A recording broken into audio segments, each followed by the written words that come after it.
adanya 50 laporan anak korban kekerasan tiap harinya. Akidah Islam akan membentuk kesadaran personal bahwa setiap manusia akan dimintai pertanggungjawaban di hadapan Allah, termasuk anak yang diamanahkan Allah kepada orang tua. Jika kita memang serius dan konsen untuk menyelesaikan persoalan kekerasan pada anak dan perempuan, maka kita tidak bisa hanya mengandalkan pada program-program tambal sulam ala sistem kapitalisme sekulerisme yang tidak akan pernah menyentuh akar masalah.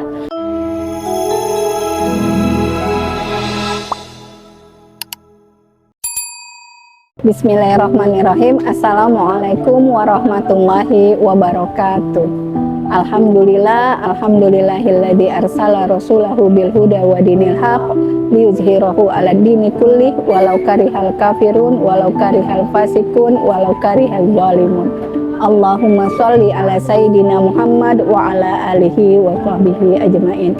Rabbi shrah li sadri wa yassir li amri wahlul 'uqdatam min lisani yafqahu qawli. Ya, pemirsa muslimah Delhi, alhamdulillah hari ini kita dipertemukan kembali dengan perbincangan tentang perempuan dan anak. Kalau kita membincangkan perempuan dan anak, maka sebenarnya persoalan ini persoalan yang tidak pernah putus-putusnya. Ya, di satu sisi kita lihat karena memang fakta yang hari ini terjadi, fakta kerusakan, kekerasan terhadap perempuan dan anak itu masih terus berlanjut. Hari ini ya, momentum kita kali ini adalah merespon ya peluncuran program Rumah Bersama Indonesia atau RBI yang baru-baru ini diluncurkan oleh Kemen P3A berkolaborasi dengan Komnas HAM Perempuan. Kita memandang bahwa ini adalah sebuah ikhtiar di tengah keprihatinan kita bersama terhadap meningkatnya berbagai bentuk kekerasan terhadap perempuan dan anak. Di satu sisi kita tentu menyambut baik setiap upaya dari seluruh pihak yang bertujuan untuk melindungi kelompok yang paling rentan pada saat ini, yaitu perempuan dan anak. Namun pada saat yang sama ada pertanyaan yang perlu kita ajukan secara jujur dan terbuka. Apakah program-program yang terus diluncurkan selama ini benar-benar mampu menyelesaikan persoalan yang kita hadapi? Sebab faktanya berbagai regulasi telah dibuat, lembaga-lembaga perlindungan telah dibentuk, kampanye telah dilakukan, bahkan anggaran yang tidak sedikit telah digelontorkan. Namun kasus kekerasan terhadap perempuan dan anak masih terus terjadi, bahkan dalam beberapa bentuk justru semakin kompleks. Momentum ini juga kita gunakan gitu ya untuk mencoba melihat atau mengevaluasi beberapa undang-undang yang sudah diluncurkan oleh pemerintahan Indonesia sampai hari ini. Sebelumnya sudah ada undang-undang PKDRT di Undang-Undang Nomor 23 Tahun 2004 ya, di mana kalau kita lihat hari ini justru KDRT itu masih mengambil porsi terbesar ya dalam kasus kekerasan perempuan. Sampai hari ini 58,75%, yaitu 14.795 kasus dari total kasus 25.180 kasus, di mana 56,3% pelakunya itu adalah suami, orang tua, dan anggota keluarga dekat lainnya. Lalu sebelumnya juga sudah ada Undang-Undang Perlindungan Perempuan dan Anak Nomor 35 Tahun 2014. Tapi hari ini realita yang kita hadapi adalah adanya 50 laporan anak korban kekerasan tiap harinya. Juga sudah ada undang-undang TPKS ya, tindak pencegahan kekerasan seksual gitu ya, yaitu Undang-Undang Nomor 12 Tahun 2022. Tapi kita lihat sepanjang 2021 sampai 2024 itu terjadi 82 kasus kekerasan seksual hanya di perguruan tinggi, di mana di perguruan tinggi itu ada Satgas TPKS sebagai salah satu mandat dari Undang-Undang TPKS ini di berbagai universitas. Karena itu maka kita merespon peluncuran program RBI, yaitu Ruang Bersama Indonesia, itu apakah memang ya RBI ini ya atau Ruang Bersama Indonesia ini akan mampu menyentuh akar persoalan yang melahirkan kekerasan, ataukah hanya berfungsi ketika kekerasan itu sudah terjadi. Ini perlu kita pertanyakan, bukan dalam arti untuk mengecilkan sebuah ikhtiar, tapi justru sebaliknya pertanyaan ini menjadi penting agar setiap kebijakan yang lahir tidak berhenti pada simbol, seremoni, atau sekedar menunjukkan kehadiran negara, tetapi ternyata tidak mampu menghadirkan perubahan yang dirasakan oleh perempuan dan anak di kehidupan nyata. Apakah RBI mampu menghilangkan sebab-sebab yang melahirkan kekerasan atau hanya menjadi tempat penanganan setelah korban berjatuhan? Maka kita akan coba kritisi dari sisi RBI sebagai program teknis. Maka sebagaimana program-program teknis yang sebelumnya sudah diluncurkan, maka kita mengkhawatirkan bahwa program RBI atau Rumah Bersama Indonesia ini akan menghadapi beberapa kendala.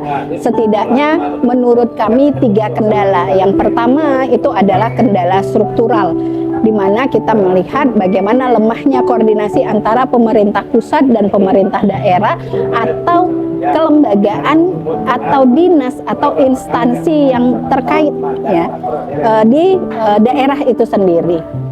Kita juga melihat ya, kendala anggaran, akses data, dan kompleksitas sistem administrasi.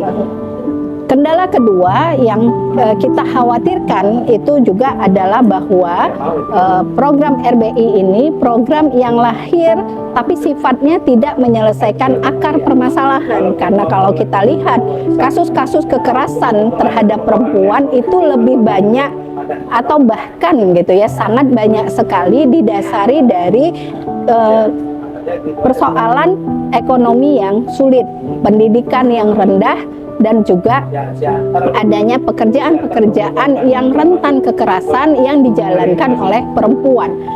Lalu kalau kita lihat kendala yang berikutnya adalah bahwa program ini tidak cukup ampuh untuk dijalankan. Kenapa? Karena gitu ya, kita lihat hari ini yang terjadi kekerasan terhadap perempuan dan anak itu karena hilangnya esensi peran dari banyak atau dari multi elemen, misalnya peran keluarga, lingkungan, atau masyarakat, dan kehadiran pemerintah. Kehadiran pemerintah di awal kasus. Seringkali pemerintah justru masuk setelah kasus-kasus itu terjadi. Contohnya misalnya kekerasan yang terjadi, pembunuhan orang tua oleh anak. Maka pemerintah tidak mampu mengantisipasi kekerasan-kekerasan yang terjadi gitu ya, hanya bisa ketika mayat itu sudah ada, kasus itu sudah terjadi. Nah, ini yang membuat kita harus melihat bahwa apa sih sebenarnya yang menjadi penyebab terjadinya kekerasan terhadap perempuan. Kami memandang bahwa kemiskinan struktural dan beban ganda perempuan hari ini masih menjadi persoalan yang pertama gitu ya, dan utama dalam kekerasan terhadap perempuan. Ketimpangan ekonomi akibat lemahnya fundamental sistem kapitalisme hari ini berdampak langsung pada minimnya lapangan pekerjaan bagi laki-laki. Kondisi ini akhirnya memaksa perempuan keluar rumah untuk bekerja demi menopang finansial keluarga atau sekedar memenuhi kebutuhan pribadi. Mirisnya, ini justru dipandang oleh pemerintah sendiri sebagai sebuah prestasi, sebagai indikator untuk memenuhi indikator pembangunan ala SDGs. Pemerintah juga melihat ini sebagai bentuk kesetaraan gender, sebagai bentuk kemandirian finansial perempuan, dan ini didukung dengan fasilitas oleh pemerintah, khususnya misalnya menggelontorkan dana-dana UKM bagi perempuan-perempuan. Sehingga kalau kita lihat justru pemerintah itu fokus menilai perempuan itu dari sisi nilai ekonomi perempuan agar dia siap bersaing di pasar kerja. Pandangan pemerintah tidak difokuskan kepada kemuliaan tugas perempuan, yaitu melahirkan generasi yang akan mampu membawa peradaban yang gemilang. Sehingga akhirnya dampak yang terjadi itu adalah terjadinya migrasi peran perempuan, dan ini terjadi secara terstruktur, sistematis, dan masif.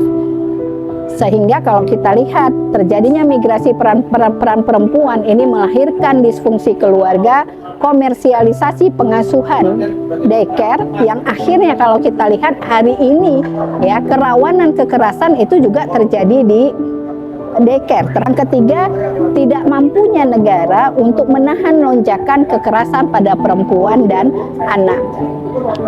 Faktor yang berikutnya, yang kedua, kita lihat adalah bahwa hari ini komodifikasi tubuh terhadap perempuan dan anak itu terjadi.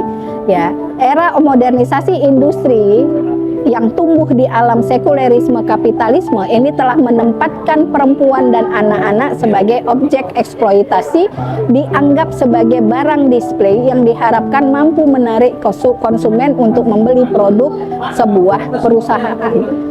Dan yang ketiga, yang paling penting itu adalah tidak hadirnya negara. Negara demokrasi itu tidak mampu memberikan keadilan dan perlindungan hukum karena terikat pada prinsip kebebasan individu, karena menganggap keluarga itu adalah wilayah privasi, sehingga selama masih dalam lingkup keluarga, negara seakan-akan tidak punya tangan, seakan-akan tidak mampu untuk mengantisipasi kekerasan di dalam keluarga tersebut. Di satu sisi, selain kebebasan individu, maka negara juga terikat pada hak asasi manusia. Yang ini ya atau HAM gitu ya. Yang ini menjadi manifestasi dari penerapan sistem kapitalisme, sehingga negara hanya bertindak sebagai regulator, bukan pelindung hakiki. Akibatnya baik dari aspek ekonomi, sosial maupun hukum, sistem ini gagal total dalam menjamin dan mewujudkan ruang hidup yang aman dan nyaman bagi perempuan dan anak. Ya, berkaitan dengan kekerasan seksual yang kemarin ya, yang baru-baru ini terjadi di perguruan tinggi, maka kalau kita lihat, kita analisa, ini karena terjadi karena sistem pendidikan yang salah arah. Sistem pendidikan yang didasarkan kepada paradigma sekuler kapitalisme, di mana kurikulum pendidikan hari ini itu didesain dengan pendekatan link and match yang pragmatis. Sekolah atau perguruan tinggi itu diposisikan layaknya pabrik untuk mencetak buruh industri dan tenaga kerja yang kompetitif secara kognitif materi. Sementara pendidikan agama diminimalkan sedemikian rupa sehingga melahirkan generasi yang cerdas secara akademik tetapi rapuh secara moral dan miskin iman. Sebagaimana ungkapan Buya Hamka, ilmu tanpa iman bagaikan lentera di tangan pencuri.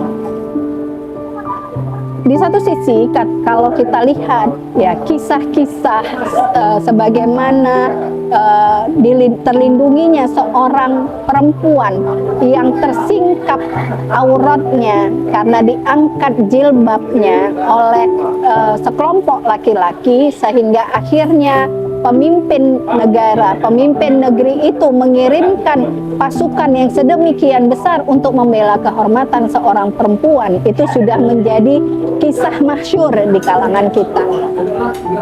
Tidak lupa juga ada beberapa kisah ya yang mengisahkan bagaimana seorang pemimpin yang memanggul gandum di tengah malam untuk memenuhi kebutuhan seorang janda dengan 3 orang anaknya. Kita juga mendapatkan kisah bagaimana ada seorang pemimpin yang membuat kebijakan adanya tunjangan bagi ibu menyusui. Ya, kisah-kisah tadi itu bukanlah sebatas dongeng atau kisah yang tidak punya sandaran realita, tapi kisah-kisah tadi itu adalah realita pengurusan negara terhadap urusan perempuan dan anak. Kisah-kisah tadi itu menunjukkan bagaimana negara itu berpihak kepada perempuan dan anak dengan tetap menjaga posisi perempuan di dalam kemuliaannya, yaitu sebagai umun warobatul bait. Nah, sistem itu adalah sistem Islam ya. Islam hadir bukan sekedar sebagai agama ritual individu, melainkan sebagai sebuah ideologi atau din yang membawa solusi holistik untuk memecahkan problematika kehidupan dari akar hingga cabangnya, termasuk persoalan perempuan dan anak. Dari sisi individu, maka akidah Islam akan membentuk kesadaran personal bahwa setiap manusia akan dimintai pertanggungjawaban di hadapan Allah, termasuk anak yang diamanahkan Allah kepada orang tua. Sebagaimana yang ada di dalam Quran surah At-Tahrim ayat 6, Allah berfirman yang artinya, "Wahai orang-orang yang beriman, peliharalah dirimu dan keluargamu dari api neraka."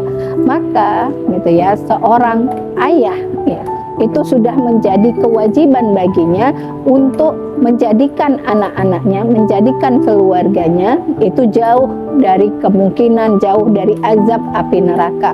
Maka dia akan mendidik anak-anaknya, dia akan bertanggung jawab dan jauh dari kata menelantarkan. Juga sebagaimana yang Allah sampaikan di dalam Quran surah Al-Baqarah ayat 195 yang Allah berfirman, "Dan janganlah kamu menjatuhkan dirimu sendiri ke dalam kebinasaan." Di satu sisi, Islam itu menjadikan ya peran strategis pada perempuan, yaitu mengembalikan peran utama perempuan sebagai umun warobatul bait, ibu dan pengatur rumah tangga, sekaligus arsitek peradaban dan pencetak generasi emas, bukan memandang mereka sebagai sekadar aktor produksi ekonomi. Maka justru di dalam Islam membiarkan perempuan bekerja mencari nafkah, apakah untuk keluarganya atau untuk memenuhi kebutuhannya sendiri, itu justru adalah bentuk kekerasan terhadap perempuan. Yang kedua, ya, secara masyarakat, secara kontrol kelompok dan masyarakat, maka Rasulullah telah menggambarkan di dalam hadisnya bahwa yang namanya masyarakat itu adalah seperti penumpang di dalam sebuah kapal, di mana di dalam kapal itu ada penumpang yang dia di bawah dan ada penumpang yang ada di atas ya. Maka penumpang yang ada di bawah, kalau dia mau membutuhkan air, maka dia harus ke atas dan melewati penumpang yang duduk di bagian atas kapal. Satu kali penumpang yang ada di bawah berpikir untuk melubangi lantai kapal karena dia merasa ya, di bawahnya itu ada air. Nah, bayangkan kalau gitu ya, penumpang yang punya pemikiran untuk melubangi kapal, ya, melubangi lantai kapal karena dia mau mengambil air yang ada di bawahnya, itu dibiarkan. Maka bukan hanya dia, bukan hanya tempat duduknya, bukan bagian kapal di sebelah dia saja yang akan tenggelam, tapi seluruh penumpang, bahkan seluruh termasuk kapalnya itu bisa tenggelam. Maka harusnya ketika terjadi kerusakan di tengah-tengah masyarakat, maka harusnya masyarakat itu melakukan amar ma'ruf nahi mungkar, mengingatkan kepada individu-individu yang salah ini agar mereka kembali gitu. Begitu juga ketika gitu ya, masyarakat melihat bahwa yang terjadi adalah bagaimana pemerintah, pandangan pemerintah kepada perempuan itu adalah nilai ekonominya, bahkan memfasilitasi ya kepada perempuan-perempuan tadi untuk dia bekerja gitu ya.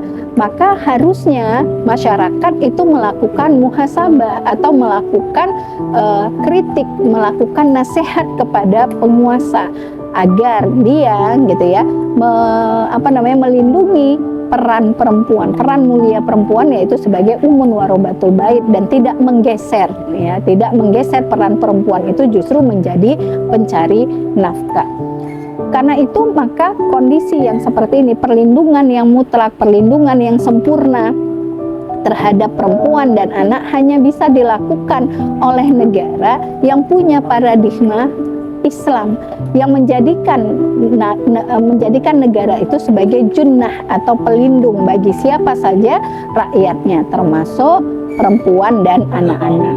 Maka negara yang wajib hadir itu adalah negara Islam yang dia mewajibkan dirinya untuk menjadi sebagai ro'in atau pengurus rakyat dan junnah atau perisai atau pelindung gitu, sehingga negara itu akan mengintegrasikan seluruh aturan kehidupan agar tercipta ruang lingkup yang aman dan nyaman bagi seluruh warga, khususnya perempuan dan anak.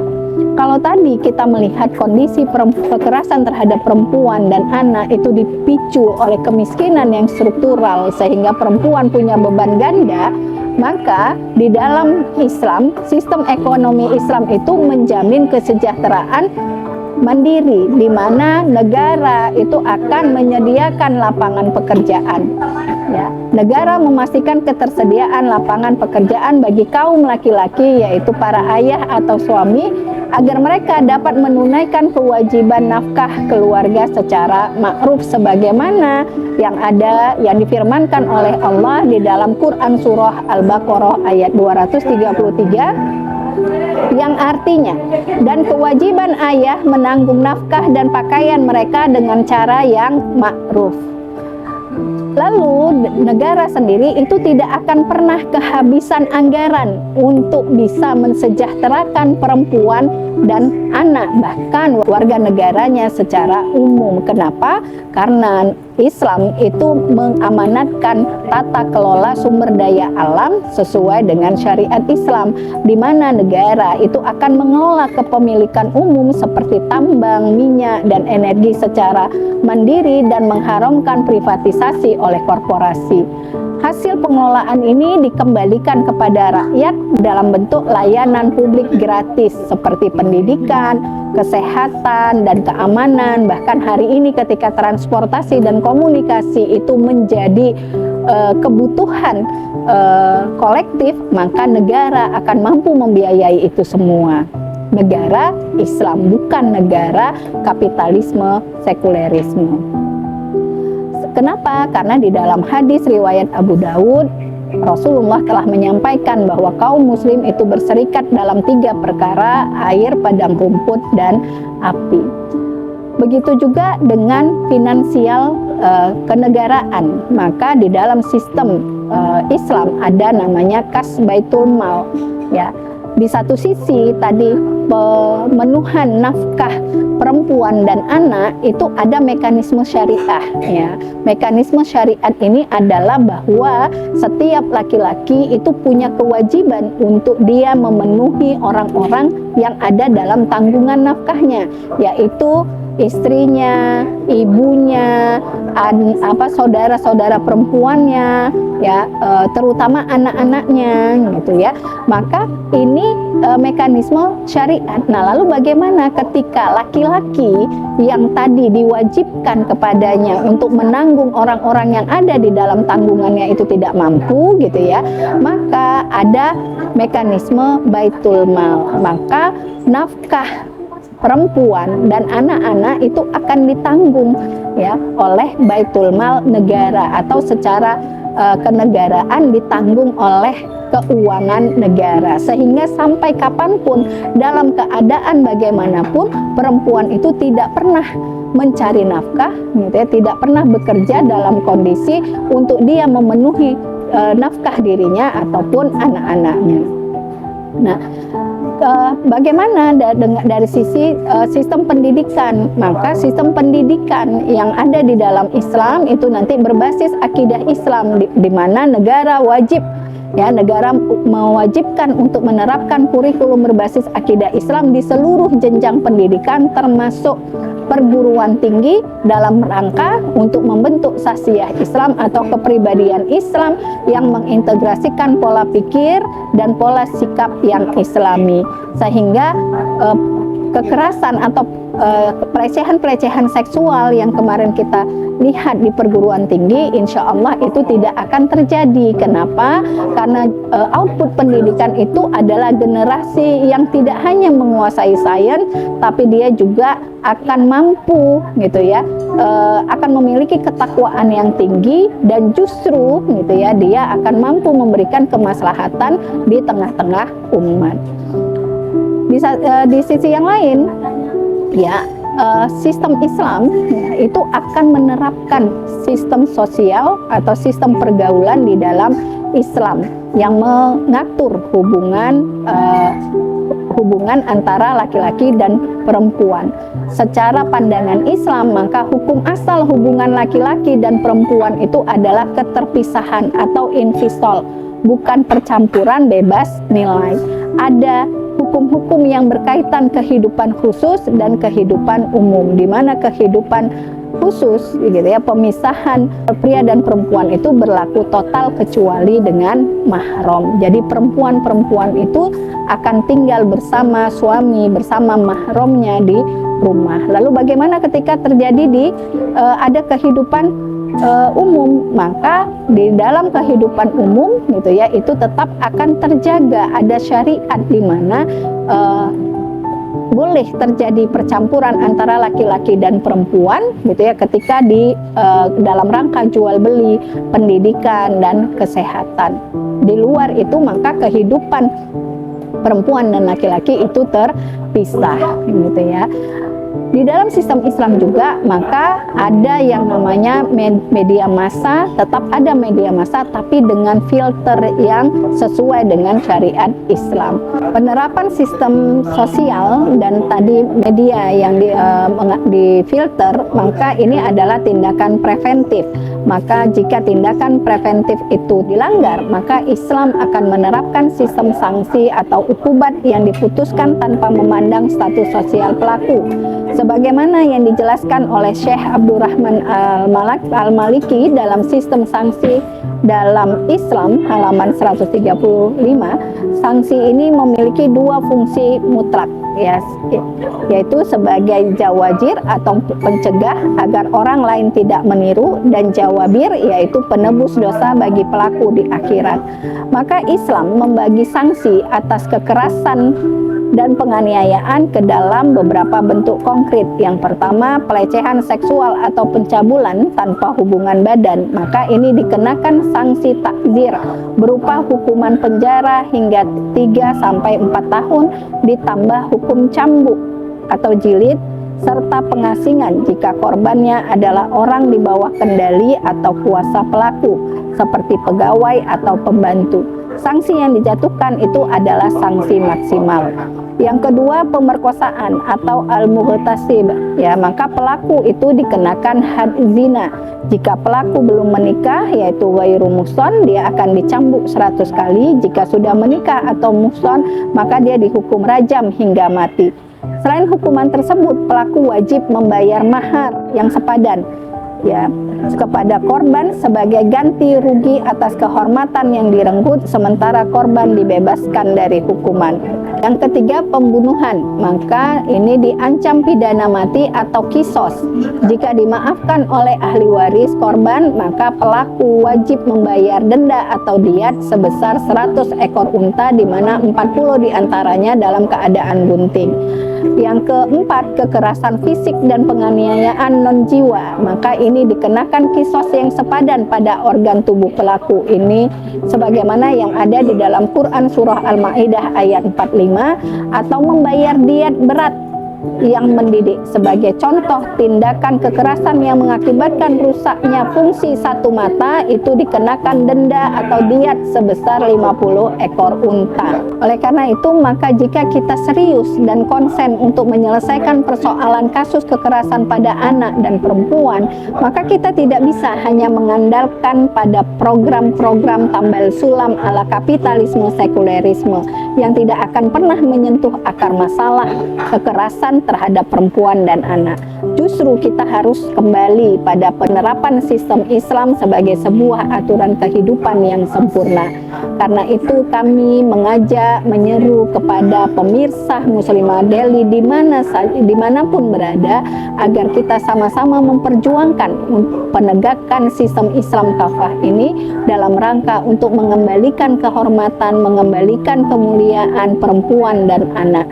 Lebih dari itu, agar kita semua mendapatkan keberkahan dari Allah Subhanahu wa Ta'ala.